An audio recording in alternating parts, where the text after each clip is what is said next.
Thank you. Would you mind telling us your name, please? Yes, my name is Clarice Cooper, Thank and you. I'm a native resident of Coconut Grove. Thank you so much, Clarice, for doing this with us. So, tell us a little bit about you were born here in the Grove. Tell us about what you remember earliest, and your parents, how they got to the Grove. Oh, yes, yeah. My paternal grandparents actually met here and got married here. They had migrated from Eleuthera in the Bahamas. They were from two different settlements, but like a lot of people that came from Europe and other places in the West Indies, they came here to Coconut Grove, and in this little enclave here, they were socializing, went to the same church, and that's how they got married. But they came here in the early part of the last century.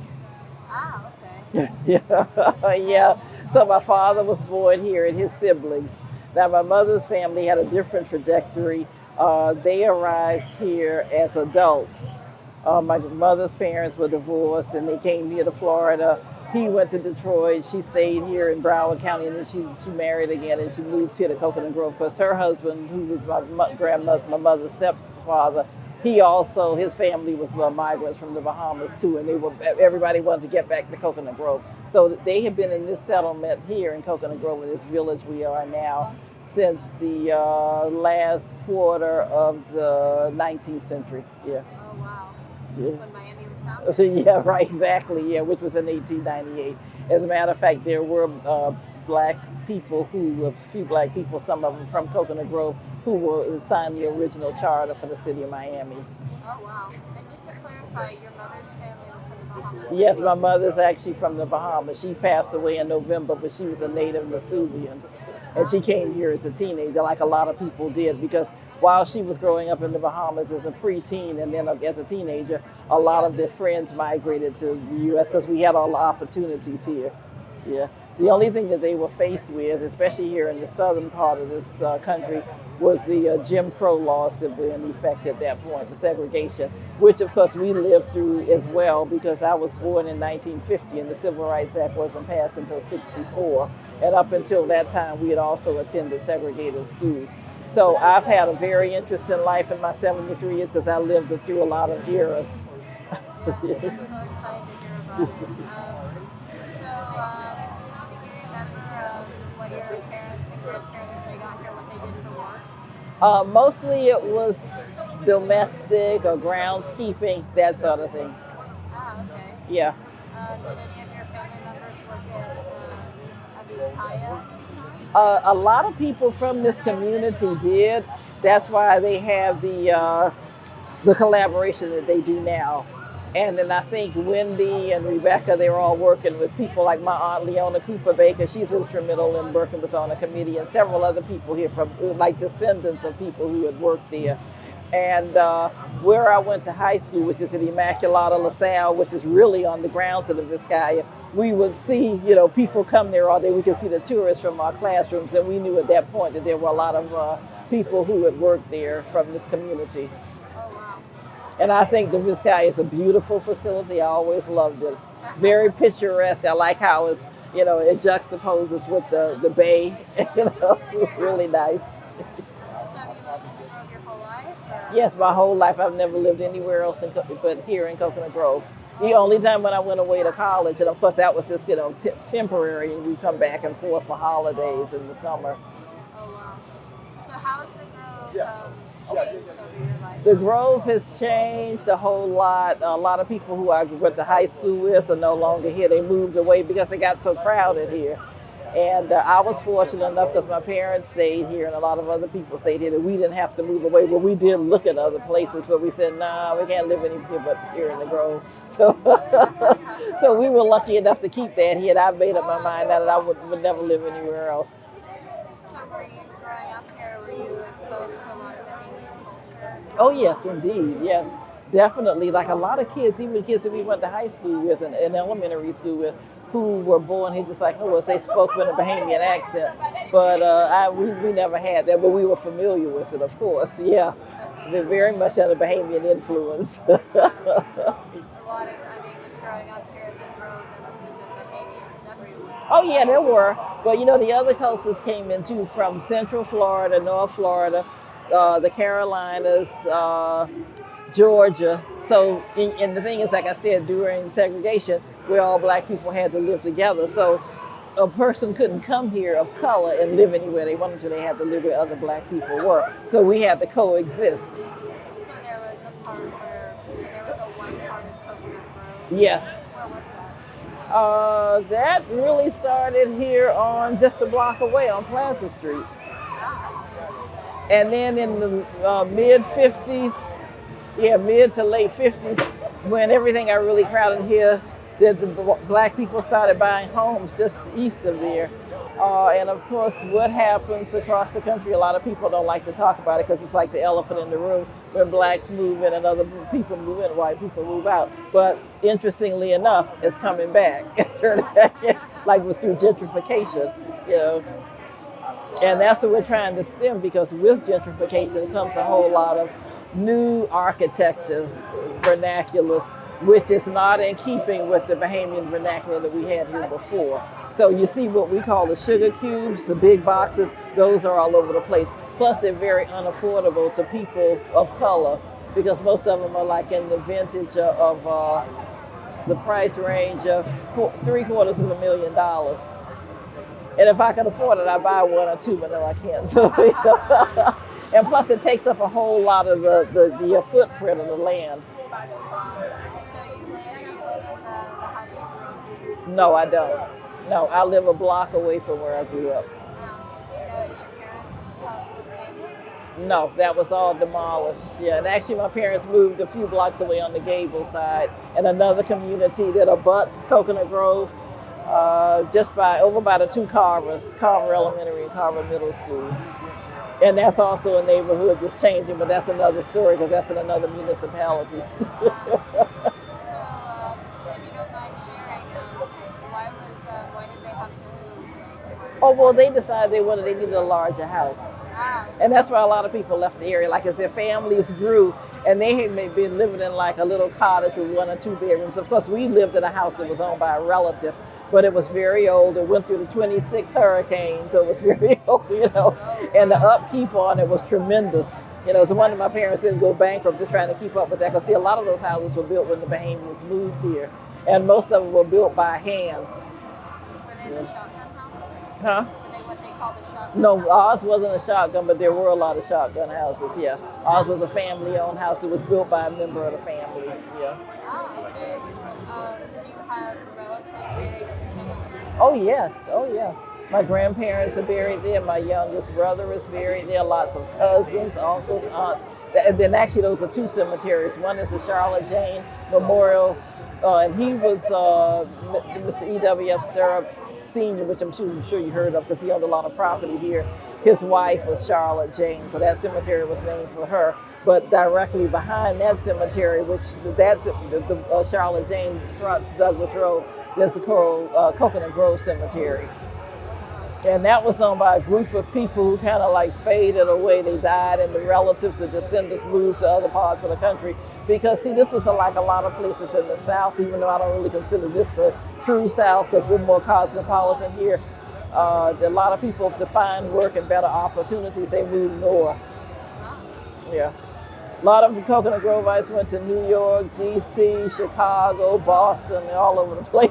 That's why we all have so many relatives all over the place. But there was a large group that stayed here because of the weather, really. Being from the Caribbean, it's... Yeah, it was more in keeping with what they were used to, yeah. And that was one reason why I came back home, too, because I was away in school in cold weather, which was okay for the change. That was a very good experience. But after being back here for a long time, and I travel up north a lot, I know now this is the best spot for me. And where did you go to school? I went to Howard University in Washington, D.C. Oh, wow. Yeah. Very cold. Yes. So, do you still have a lot of family here? Yes, I do. Yes, I do. Mostly the younger members, yeah.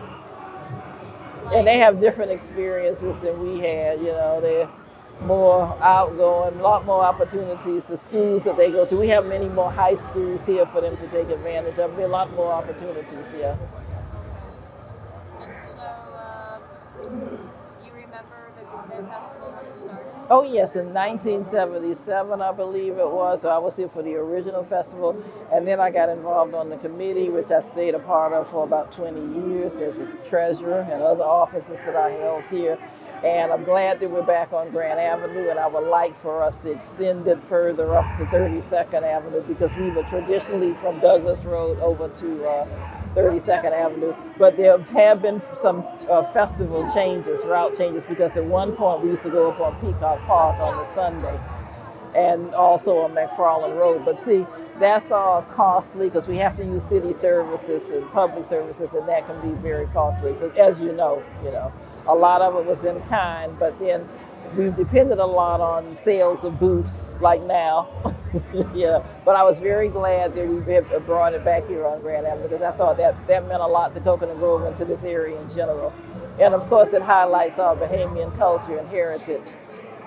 And so, can you tell us a little bit about what that first festival was like and in the early Well, days? everybody looked forward to it. As a matter of fact, I was surprised at the turnout, how large it was, because it was like, oh, you heard we're going to have this festival? Because actually, this was like an offshoot of Goombay Festival in the Bahamas, and they wanted to bring it over here for tourism purposes, because that's their largest industry, which is pretty much ours now, even though Disney has usurped that, but whatever. Because even when our cruise ships come in here, Disney, that area up there still is where our major tourism.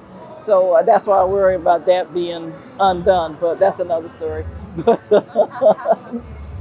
yeah, the first festival turned out splendid. And it was started by two gentlemen. One was Herbert Hiller. He was somebody who lived in the Grove, but he used to come over across the street there to George Major's Bahamian Food Restaurant. And they conceived this idea to have a festival on the street, and they could invite the police band and the straw vendors from the Bahamas, and that was like really something that a lot of people who are not here now, that they were willing to take advantage of, because the only time they got to see that is when they went to the Bahamas on trips. So it stuck. And it went well for several years, for almost 30 years, and then it got to be the cost, got to be too much. And so, was there a time when this festival didn't happen? Oh yeah, from 2007 to last year. Oh. And what was the reason to want to revive it? For us to revive it, well, a lot of people missed it. People used to ask a lot about it. But it was a cost factor. Everything, services had gone up for police protection, sanitation, fire rescue, and then of course the booth spaces were going up there. That cost had to go up because we had problems with before we dated this department, the state revenue department, they require licenses, and then they required that, so then the booth costs had to go up, so we got a lot of complaints about that. So we had to take a break. Then there was a few times when we had hurricane interruptions. Remember, hurricane season started June 1st, so there were some cancellations on account of that.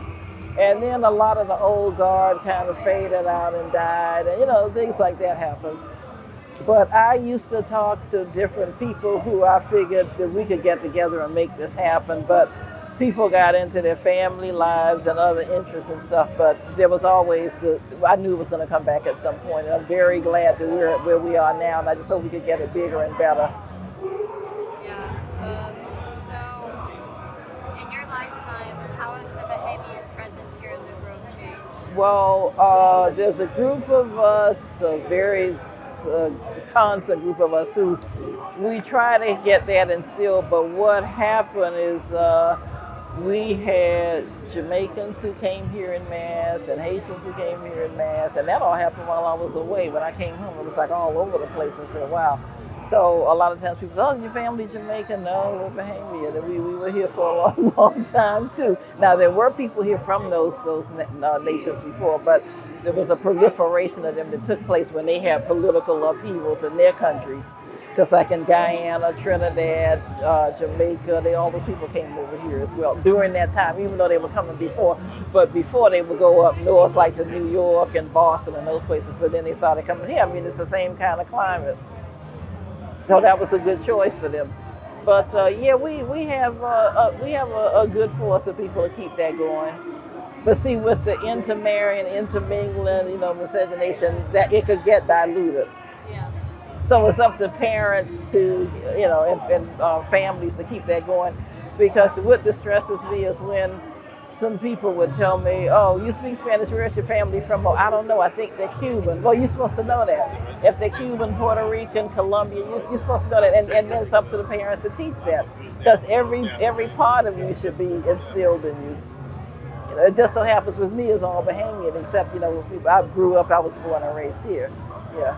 And I really feel bad sometimes about the people who live in this county, the kids especially. In other countries, other places, most students are fluent in other languages, and I still think we need more language study here. I still think everybody should be, you know, fluent in more than one language. Yeah, definitely. Yeah. So, all of these groups that you said that you found when you moved back here after college, Yeah. Are those groups still represented here? Or is Yeah, they are very much so, because I have friends from all of those, you know, all those groups of people. Yeah, and they have events like this to keep their culture alive, and that's very important, extremely important. So, what are the biggest challenges that you've seen about for living in the Grove for people that are, you know? Oh, okay. We have the gentrification factor.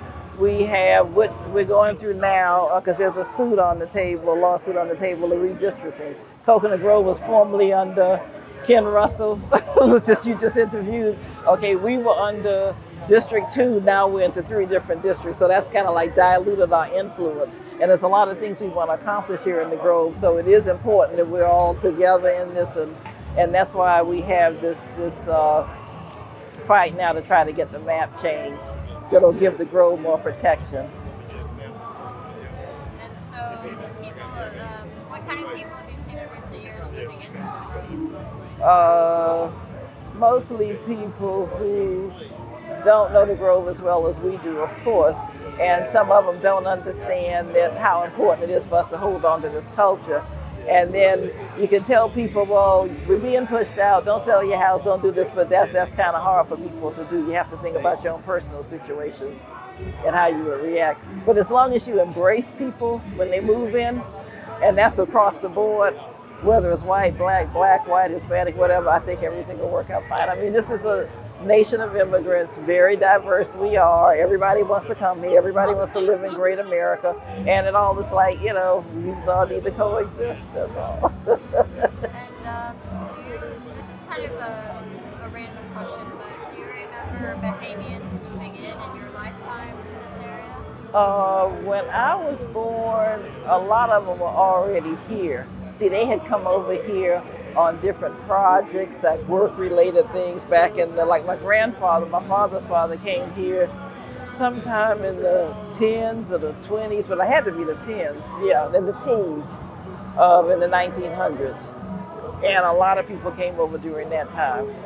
And so that's what kept the bond going, because both my grandparents had a lot of relatives here, and my mother's parents, who came here much later, they still had a lot of relatives here that they kept going, and everything was passed along to their kids. But see, as the kids move out, go out on their own, and they intermarry with other people, it gets kind of diluted. So you had mentioned earlier the idea of this festival is like the mainland version of the same festival in the Bahamas. Have there been any other types of like cultural exchange between this area and the Bahamas? Yeah, well, they have the tourism office and the consul general's office, and of course they've interacted with us. They played a major role in the festival over the years, including this time, because before the Royal Bahamas Police Force Band was here, and I did see on the street they have some food vendors as well as straw vendors that have come over. And see, that gives it the flavor that it's in the Bahamas, you know. It's like in Roslyn Square on Bay Street. Yeah, but yeah, we've always interacted with them very well. And then all the consul generals from the other countries too, they interact with, you know, people from their native countries. And have you yourself spent time in the Bahamas? Yeah, not in a long time, but we've gone there a lot. Like that was an annual ritual that people would go over in the summers or different holidays. And of course, we still have lots of relatives there, so they're always milestones like birthdays, funerals, weddings that we attend. Yeah. Okay, very cool. Yeah. Well, is there anything else you'd like to share with us? Well, the fact that I'm glad we're getting this opportunity to talk about the festival, and hopefully this will have a positive effect on it, you know, remaining. in force, and I hope we don't get another hiatus like we did before. But I think we're on the right track this time because we had the pandemic, we had a few hurricanes, we had a few funding issues, but I think we can keep it together. And I'm very glad to be working with a group of people who I think are really committed. And their purpose is the same as mine, just to keep our heritage alive and to embrace everybody as far as participating in it. And like I attend Show, I attend the Little Haiti Festival. I mean, I attend other festivals, and I think that's the way it should be. It's all a learning experience. Definitely. Well, thank you so much. Thank you. Thank you for the opportunity.